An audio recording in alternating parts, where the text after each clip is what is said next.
And you've got an American flag as a backdrop on the, quote, realgeorgezimmerman.com website. And here's what he says on that website. On Sunday, February 26th, I was involved in a life-altering event which led me to become the subject of intense media coverage. As a result of the incident and the subsequent coverage, I have been forced to leave my home, my school, my employer, my family, and ultimately my entire life. You know, Martha, Zimmerman also asking for donations to help him pay for legal bills. Steve Harrigan on this out of Miami. And Steve, good morning to you. Does he suggest, or does anyone suggest, that he will get arrested, Steve? Bill, both sides really trying to interpret the latest moves. On one hand, Zimmerman asking money for a defense fund, but also for living expenses. He claims he's had to leave his house and his job.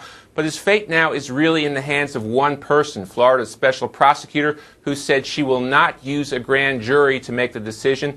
Both sides really trying to interpret this move. Trayvon Martin's family say they see it as a positive, that they expect George Zimmerman to be arrested very soon, Bill. There are reports of violence in Sanford, Florida. What do you have on that, Steve?